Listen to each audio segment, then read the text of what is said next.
একদম ছাড়বি না, একদম না। নে নে, যেন মারতে না পারে। ওরে মার মার।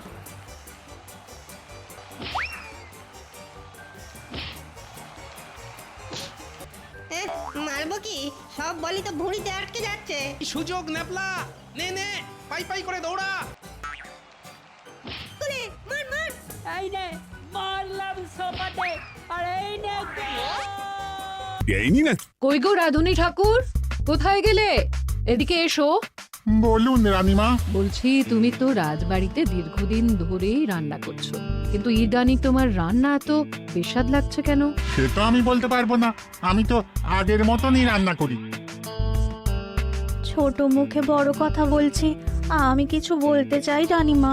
এই তুই আবার পাকামো করতে এসছিস কেন রে? তোকে কি রানীমা ডেকেছেন নাকি? আহ, কি বলতে চাইছে শুনেই দেখি না, বলো। রানীমা, এখন আর রাধুনী ঠাকুর আগের মতো যত্ন নিয়ে রান্না করেন না।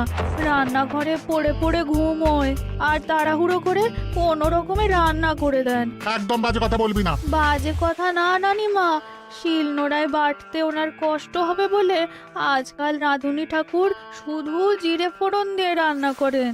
এত বেতন দিয়ে তোমাকে রাখা হয় কি এই ফাঁকিবাজির জন্যে? মানে ভুল হয়ে গেছে। এর যদি এই ভুল করার ইচ্ছে হয় তাহলে তল্পি তল্পা গুটিয়ে বাড়ি গিয়ে ভুল করো, মনে থাকবে? মনে থাকবে মহারাজ। কি হচ্ছে বলো তো রানী? সকালে বাগানে পায়চারি করছিলাম, দেখি মালি একটা গাছেও জল দেয়নি। এই গরমে জল না পেলে যে গাছপালাগুলো মরে যাবে। সবাইকে এবার মনে হচ্ছে বলে বলে কাজ করাতে হবে।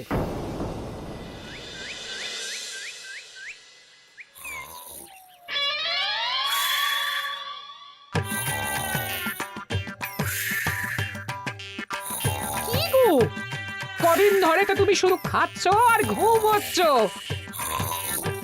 বাজার দোকান কিছুই নেই গো, রাজসভাতেও যাও না। কি যে করি। কি গো দিদা, দাদু আজও ঘুমোচ্ছে? কি বলবো বলতো? আমরা কিছু একটা ব্যবস্থা করছি, দাঁড়াও।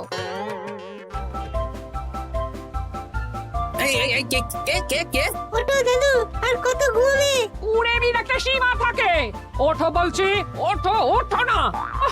আমি বুঝতে পারছি বাড়ির কাজ, বাজার দোকান এসব না করার জন্য তুমি পড়ে পড়ে ঘুমোচ্ছ। দাদু কাজে ফাঁকি দিচ্ছে দিদা। দে পুটি, আরে সরসরি দে দে।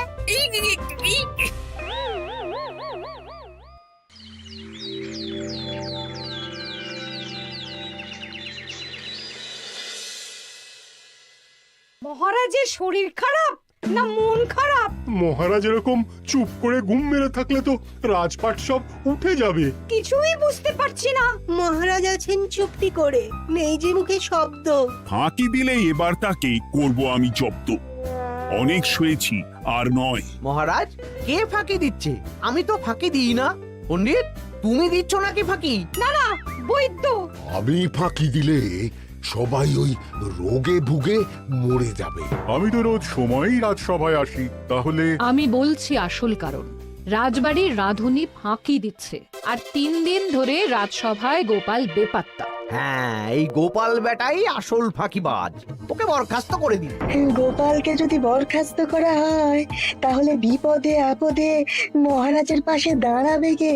অসময় মহারাজ বুদ্ধি পাবেন কার কাছে? এই সুযোগ, এই সময় গোপালকে মহারাজের চক্ষুশূল করতে হবে, তাহলে আমি একেবারে জেঁকে বসতে পারবো। মহারাজ, গোপাল ঠিক কতটা ফাঁকিবাজ হয়ে উঠেছে তার কোনো ইয়ত্তা নেই। হ্যাঁ বলুন তো। বেটা গোপাল কোনোদিন সঠিক সময়ে রাজসভায় আসে না। কোনো দিন তো আসেই না, যেমন আজকেও আসেনি। আর না এলে মহারাজকেও কারণটা জানায় না। আপনাকে সম্মান করা তো দূরের কথা, কোনো ভ্রুক্ষেপই করে না। এটা কিছুটা হলেও মন্ত্রী মশাই ঠিক কথা বলছেন। হ্যাঁ, এ তো একদম সঠিক কথা। ঠিক বলেছ।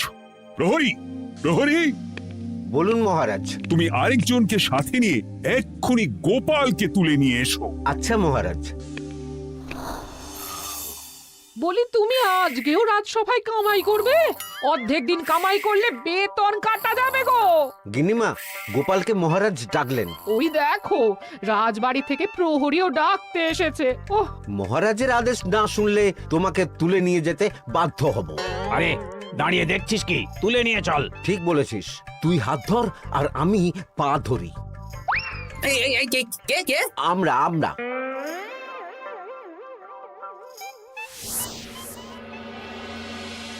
এসব কি গোপাল? তুমি বাড়িতে আছো, ঘুমোচ্ছ, অথচ রাজসভায় আসছো না, কি ব্যাপার?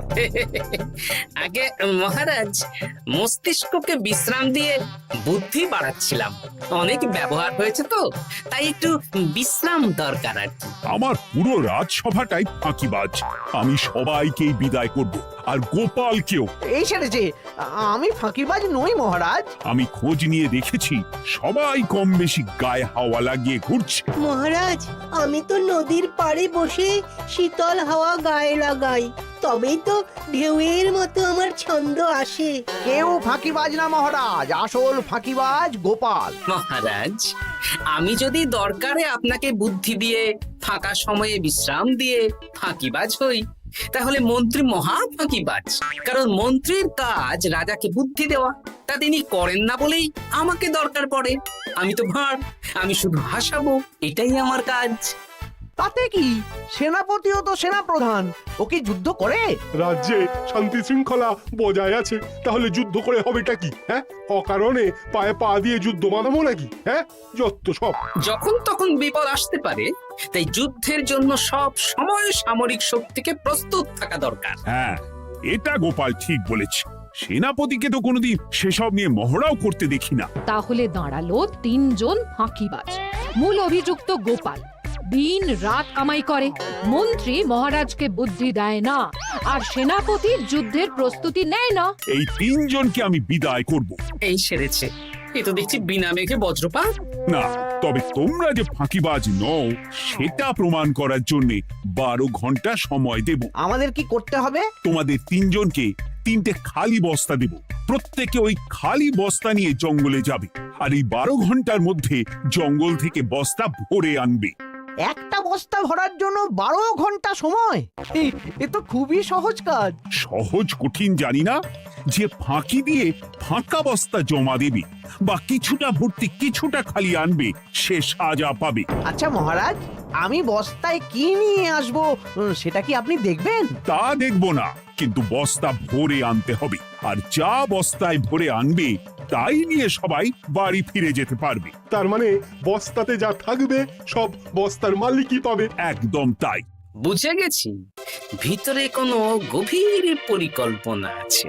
প্রহরী, প্রহরী, তুমি এই 3 জনকে 3টে বস্তা দিয়ে দাও। যথা আজ্ঞা মহারাজ। আর বাকি সভাসদেরা আজকে রাজসভাতেই থাকো। ওরা 3 জন আসবে, ওদের বিচার হবে, তারপর ফিরবে। আমাদের খাওয়া দাওয়া তাহলে রাজবাড়ির তরফ থেকেই দেয়া হবে মহারাজ? হ্যাঁ। জঙ্গলে তো যাচ্ছি, কি নেব? গোপাল, আমি বলি কি, তুমি বরং আমার বস্তায় ঢুকে যাও, আমি তোমাকেই নিয়ে ফিরে যাই, লেটা চুকে যাবে। আপনি যদি একা আমাকে বস্তায় ভরে নিয়ে যেতে পারেন তো চলুন। একা? এই সেরেছে। দাঁড়ান, আমি আপনার কাঁধে চড়ে দেখি আপনি আমাকে বইতে পারবেন কি পারবেন না। না না, মুখ ফসকে বলে ফেলেছি, মাথা খারাপ নাকি? তাহলে নিজের মতন থাকুন।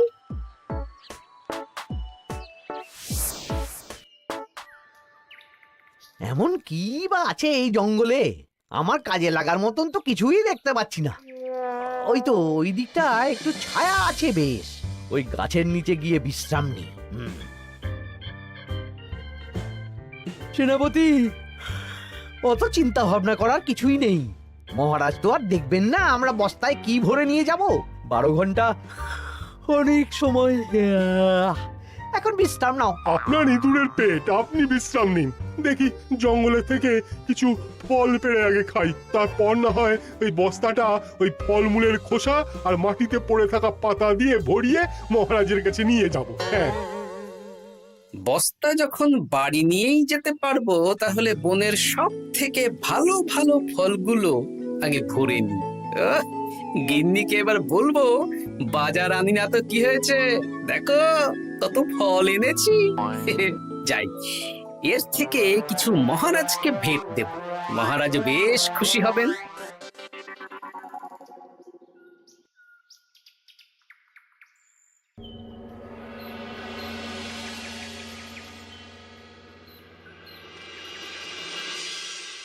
উফ, এই এত বড় জ্বালার মতো পেটখানা নিয়ে এই তেল্লাই গাছে উঠবো কি করে? দূর দূর, আশেপাশে ঢিল পাথরও দেখতে পাচ্ছি না। এই বুড়ো বয়সে হাড়গোড় ভাঙলে সে এক খারাপ ব্যাপার হবে। আরে দূরে ওদিক থেকে আওয়াজ পাওয়া যাচ্ছে, তার মানে এই বনে কেউ এসেছে। ভাই মদন, এই গাছটা ঝড়ে ভেঙে অনেক দিন পড়েছিল, এটা তো নেবই। তুই ওদিকে দেখ, কত মোটা একটা সেগুন গাছ রে।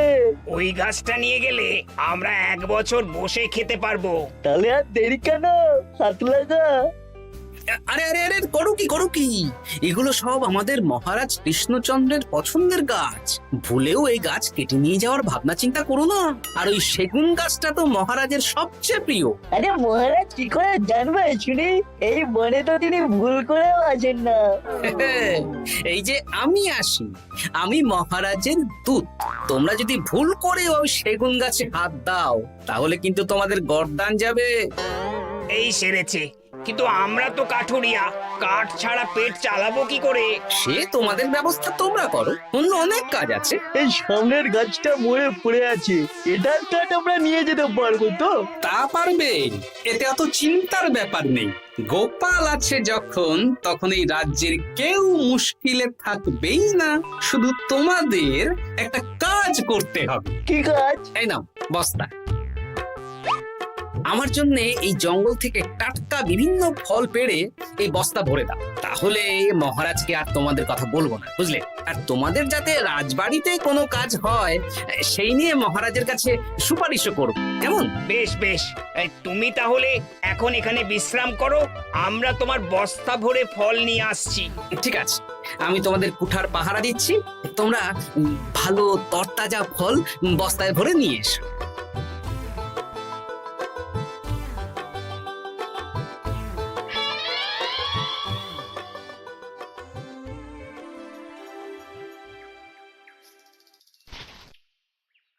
ব্যাস ব্যাস ব্যাস, আমার বস্তায় পাতা ভরা হয়ে গেল, এবার যেতে হবে। আমারও বস্তা ভরা হয়ে গেছে মন্ত্রী মশাই। হ্যাঁ, কটা ফল খেলাম আর কটা ভরে নিলাম, আর বাকি জঙ্গলের পাতা ভরে ফেলেছি। হ্যাঁ, আবার কি কি ভরেছি আর কি ভরিনি সেসব তো মহারাজ আর দেখতে যাবেন না। তাহলে আর দেরি কেন, চলুন হাঁটি হাঁটি পা পা করে এগিয়ে যাই। গোপালকে তো দেখতে পাচ্ছি না। ও বেটা যা কুঁড়ে, হয়তো এখানে এসেও ঘুমিয়ে পড়েছে। আবার কালকে সকালবেলা উঠবে।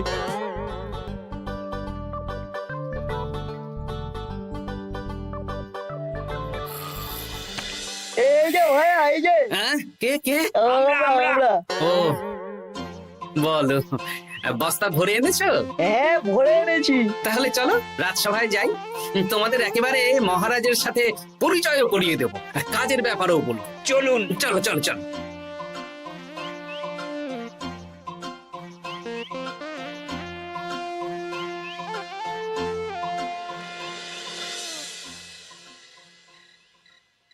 দেখা যাক মন্ত্রী সেনাপতি গোপাল কখন বস্তা ভরে আনে। এই তো চলে এসেছি, বিশ্রাম নিলাম, বস্তাও ভরে ফেললাম। এই দেখুন মহারাজ, আমিও বস্তা ভরে এনেছি। বাহ, তোমাদের বস্তা দেখে তো মনে হচ্ছে খুব হালকা। হ্যাঁ, আপনি যখন আমাদের বস্তা ভরে কি এনেছি সেটা দেখবেন না, তখন অত খাটাখাটনি করে কি লাভ মহারাজ? কিন্তু গোপালের এখনো অবধি দেখা নেই, ও কি সোনা গয়না ভরে আনছে? গোপাল যা কুঁড়ে আর ঘুমকাতুরে, হয়তো জঙ্গলেও ঘুমিয়েই পড়েছে।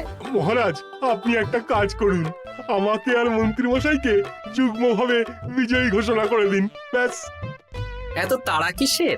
বাবা বাবা বাবা বাবা, তোমরা তিনজনেই বস্তা ভরে এনেছো, আমি খুব খুশি। আমার কথা শুনে কাজ করেছো, তোমরা তিনজনেই বিজয়ী। এবার বাড়ি যাও যাও। গোপাল কি করে বিজয়ী হয় মহারাজ? এই বস্তা ভরে নিয়ে আসাতেও তো ওর ফাঁকিবাজি ধরা পড়ছে। কিসের ফাঁকিবাজি? এই যে দুটো লোক তোমার হয়ে বস্তা বয়ে আনলো, সে তো মহারাজ সহ আমরা সবাই দেখতেই পেলাম। তা তো ঠিক, গোপাল নিজে হাতে বস্তা ভরে আনেনি। মহারাজ বস্তা ভরে আনতে বলেছেন, আমি এনেছি, এখানেই কথা শেষ। আমি কাকে দিয়ে বস্তা ভরালাম, কে আমাকে সাহায্য করলো, সেসব তো কোনো শর্ত আরোপ করা ছিল না। কিন্তু পরীক্ষাটা তো কে ফাঁকিবাজ সেটা প্রমাণ করার পরীক্ষা। এখানে তো তুমি ফাঁকি দিলে গোপাল। এটাও ঠিক কথা। তাহলে গোপালের শাস্তি পাওয়া উচিত। মহারাজ, আপনার শর্ত ছিল সেই ফাঁকিবাজ বলে প্রমাণিত হবে যে বস্তা খালি আনবে। এইখানে আপনি একটা ছোট্ট ভুল করেছেন মহারাজ। বস্তায় কি আছে সেটা দেখবেন না আগেই বলে দিয়েছেন। তা তো বলেছি। আপনি নিশ্চয় জানেন পাঠশালায় কিছু ছাত্রছাত্রী থাকে যারা পড়ার বইয়ে মুখ গুজে বসে থাকলেও পড়ায় তাদের মন থাকে না, মাথাতেও পড়া ঢোকে না, তাই সেই পড়া তাদের কোনো কাজে লাগে না। কি পণ্ডিত মশাই, এদেরকেই তো বলে ফাঁকিবাজ। বিলক্ষণ, এরাই ফাঁকিবাজ। ধন্যবাদ। তেমনি আমি যদি বলি সেনাপতি আর মন্ত্রী মশাই ওই ফাঁকিবাজদের মতনই ফাঁকি দিয়ে বস্তা ভরেছে, তাই ওদের বস্তা এত হালকা। সে তো আমি বুঝতেই পারছি। কিন্তু আমার বস্তায় যা জিনিস ভরে এনেছি তা একার পক্ষে সংগ্রহ করা মুশকিল ছিল, তাই আমি দুজনের সহযোগিতা নিয়েছি। মহারাজ, আপনি কি বস্তা খুলে দেখবেন নাকি? না না, আমি খুলে দেখলে আমার কথার খেলাপ হবে। এবার তো দেখছি আবার তিনজনের পরীক্ষা নিতে হবে। হ্যাঁ, নইলে প্রকৃত ফাঁকিবাজ কে সেটা প্রমাণ হবে না। কিন্তু ফাঁকিবাজ ধরার উপায় কি?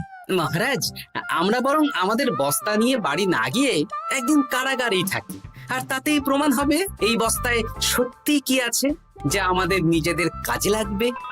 এটা ভালো বুদ্ধি। মহারাজ তখনই কারাগার থেকে আমাদের মুক্ত করবেন যখন আমরা আর থাকতে না পেরে ডাক দেব।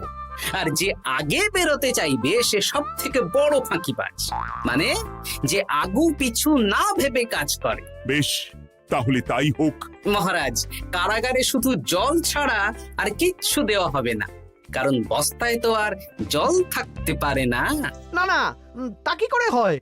শুধু জল? হ্যাঁ, আমি তো লোককে দিয়ে বস্তা ভরিয়েছি।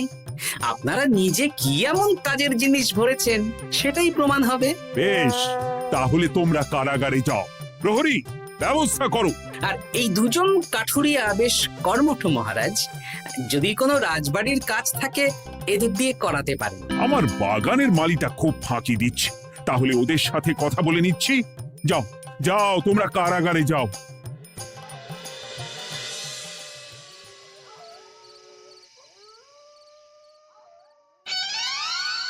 ওরে বাবা রে, কি খিদে খিদে পাচ্ছে রে। দেখি বস্তায় কি আছে দেখি।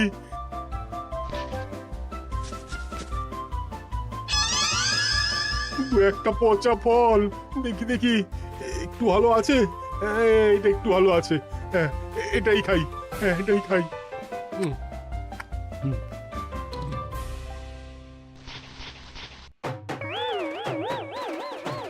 আমি তো শুধু পাতা ভরেছি।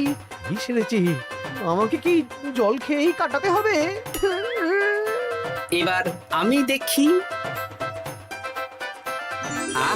টাটকা ফল আর জল, আমার কাছে যা ফল আছে এগুলো খেয়ে আরাম করে 5-6 দিন কেটে যাবে। ও গোপাল, আমাকেও কটা ফল দাও না গো। ও গোপাল, আপনি এখান থেকে উঠুন, অন্য বাগানে ফুল হয়ে ফুটুন। ফল খাবেন? এখন কর্মফল ভোগ করুন। ওরে বাবা, জল খেয়ে আর কতক্ষণ কাটাবো?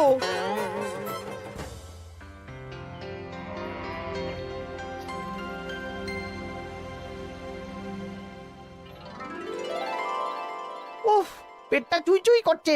কি খিদে পেয়েছে না। আমি আমি বাড়ি যাব। আপনি বাড়ি যাবেন?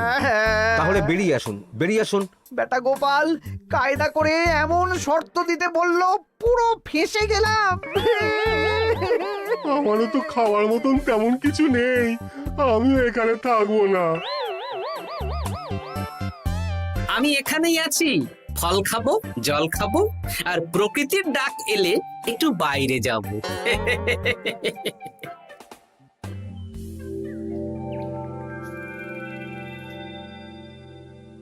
কি তোমরা কারাগারে এক রাতের বেশি তো থাকতেই পারলে না? কি আর করব বলুন মহারাজ, আমরা তো আর গোপালের মতন বস্তা ভরে টাটকা ফল নিয়ে আসিনি।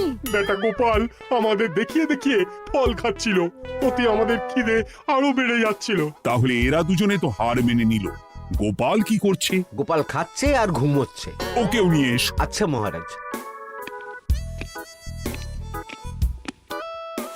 একই মহারাজ, আমার তো এখনো বাইরে আসার ইচ্ছে হয়নি। কি আর করা যাবে, ওরা হার মেনে নিয়েছে, তার মানে তুমি জয়ী হয়ে গেলে গোপাল। আমার বস্তায় ভরে অনেক ফল এনেছিলাম, এখনো অনেক আছে। আপনি তাহলে বাকি ফলগুলো নিয়ে নিন। তাহলে তো এটাই প্রমাণ হলো গোপাল কাজের সময় ফাঁকিবাজি দেয় না, শুধু বুদ্ধি বাড়ানোর জন্য একটু বেশি ঘুমোয়।